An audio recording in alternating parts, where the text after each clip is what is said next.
What's up everyone, welcome back to my YouTube channel. Today I have a video that's not exactly what I made this channel for, but I've been trying to work on putting up more videos and stuff, and I firmly believe that if you are making content, whatever kind of content it is, if you're making content about things that you actually care about, you're going to make more of it and you're going to do it better. So that's why we're here today. So you can tell from the title of the video, we are talking about my handheld collection. I'm shooting on the DJI Osmo Pocket 2 that I got with the Creator combo. There's the mic that came with it.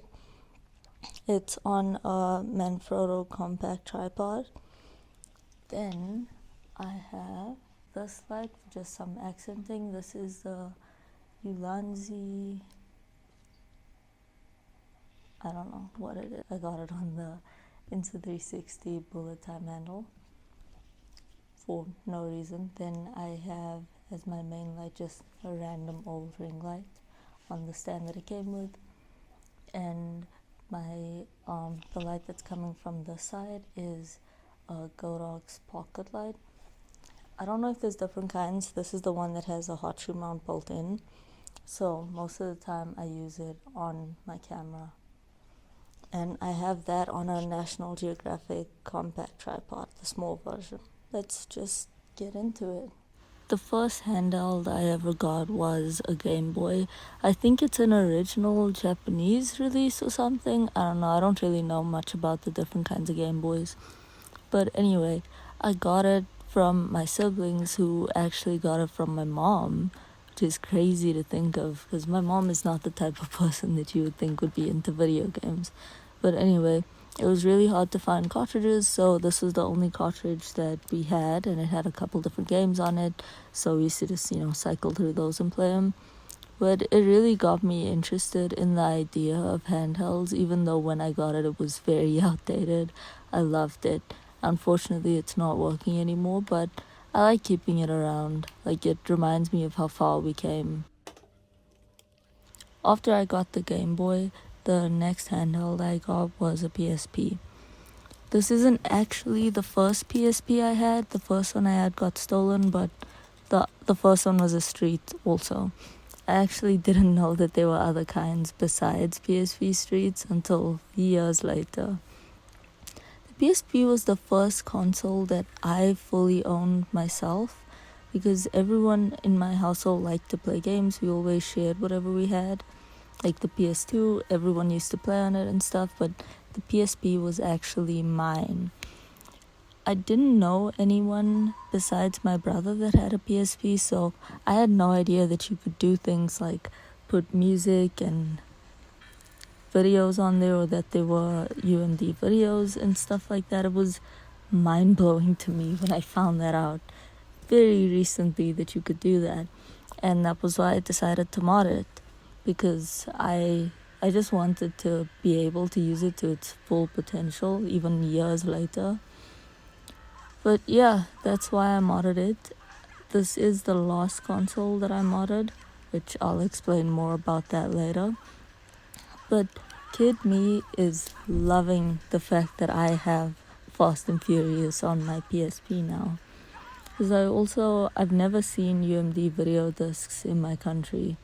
Like, I don't know if they just weren't selling well here or what, but I've never seen them, still don't see them. So this is sort of the only way to get, an original movie on it. Because you can just put video files, but it's not the same. I don't know if you've played a video and an actual UMD video on a PSP, you'll understand what I'm talking about. But I love this thing. Like, it was stuck to me for years and years. I still play with it a lot. I don't know, I will always have a soft spot in my heart for this. After I got the PSP, I decided that I wanted a PS Vita. The PS Vita was a bit of a weird one for me. Like, it blew my mind what it was capable of. Like, things like touchscreen, the rear touchpad, all of that was insane to me. and I thought it was so cool. But at the same time, no one here really had one, and because of that, it was so hard to find games. Like, till today, I can find any other kind of retro game, whether it's DS games or PS1 games. You will not find PS Vita games. Because of that, I didn't really play it much. Like, I was a kid, I didn't know about eShops and all of that. I didn't know I could buy games on there. And so I found a couple physical games. When I got bored of that, I just didn't touch it for a few years. Until after I modded my first console, which was when I was like, hold on, maybe I can do the same thing with this, and then I'll be able to play other games on it. First time I tried it, I didn't do the in-console mod. I did the one that you have to do with the computer, and it just didn't work. So I wiped it because I did it with a memory card, with those memory card adapter things, and it didn't work. But that also meant that I couldn't play the games that I already had on it.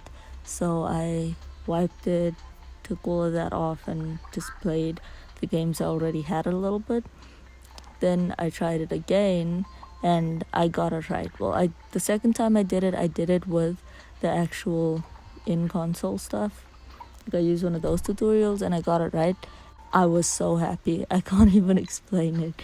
I was so happy when I actually got it right, and I have been playing this a lot since then.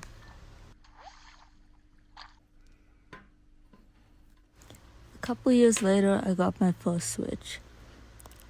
When I got the Switch, I was in love with it immediately. Like, I remember going to get it. We drove like an hour or so to get to a store that had it, and I played this the entire way back home. I loved it. And I would just like to point out that at the time, I only bought it with Mario Kart. I played Mario Kart for like an hour straight. But yeah, I think the Switch was something that really changed the way that I play games. Just because, I grew up with PlayStation and a little bit of Xbox and like arcade games and stuff, and it was always like racing, fighting, shooting, that kind of things. I didn't really have cozy gaming as a kid, or even like as a teenager. It wasn't until I got my first Switch that I was actually like, hold on, there's a whole different kind of game that I could play. And I've definitely since then fallen in love with cozy gaming. But I don't know, it just opened me to a whole lot of different possibilities and indie games as a whole. Like, I never played any indie games until I got the Switch, but the Switch is so full of them, like especially with the eShop and stuff, it is full of them. There's something for everyone on it. Like, I've gotten my mom to play with me on the Switch, and she hasn't touched a video game console in probably like 10 to 15 years. But I got her to play with me on the Switch. I've gotten some of my friends who also don't play any video games to play things like Overcooked, Mario Kart, Nintendo Switch esports. It's insane how much it can actually make playing video games more enjoyable for people that don't usually do it. For being honest, I do think the original Switch is a little bit too big. When I say original, I don't mean like launch Switches. I got a red box one. I didn't get a launch Switch. But I think it's a little bit too big. Like, I'll use it if I'm at home, but not if I'm going out somewhere like for a couple of hours and I know I'm going to be in the car for a while or anything like that. And I won't take it on weekend trips, but I will take it on trips if I'm going to be somewhere for like a week or longer, just because I'll take the dock with me and, connect it to a TV in the hotel room or whatever. I also 3D printed the script for it so that I could, just hold it more comfortably. And it didn't come out perfect, but I'm also not the type of person that's going to reprint until it comes out perfect, just because that's a lot of wastage. So I'm working with it, and it makes it a lot more comfortable to hold. I got the Switch Lite after that, and in my opinion, it's the perfect size for handheld gaming. It's so comfortable. It's still small enough for you to take with you, and that's where the original Switch and the OLED and stuff falls short.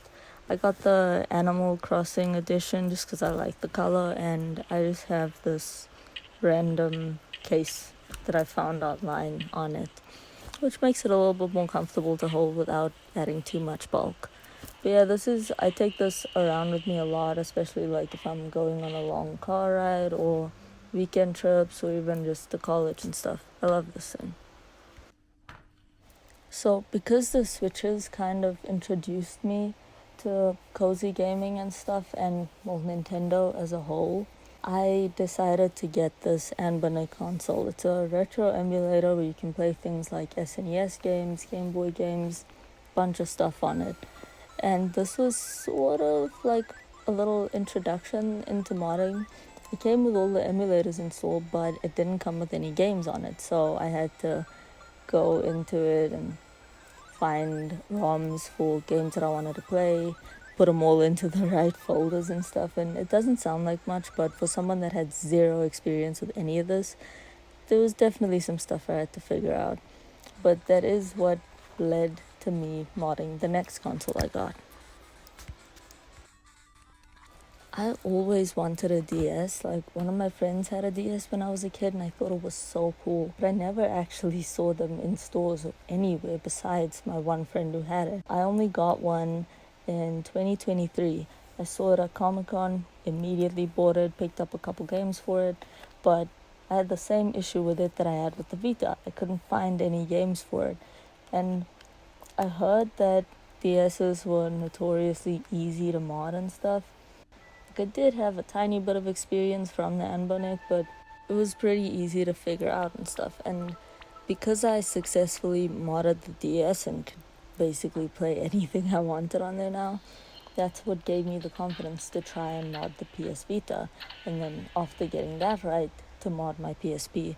And I'm not gonna lie, the PSP took me a while to get right. Like, I modded it, wiped it, restored it to original firmware so many times, only to eventually figure out that the reason it wasn't working was just that I didn't put the ISOs in the right folder. It's the reason that I started modding my consoles, and I'm very, very happy that I got it. I take this one around with me a lot, which is kind of funny because like I only got it when I was like 20, but yeah, it's a very fun little console. I hope you enjoyed that. Thanks for watching.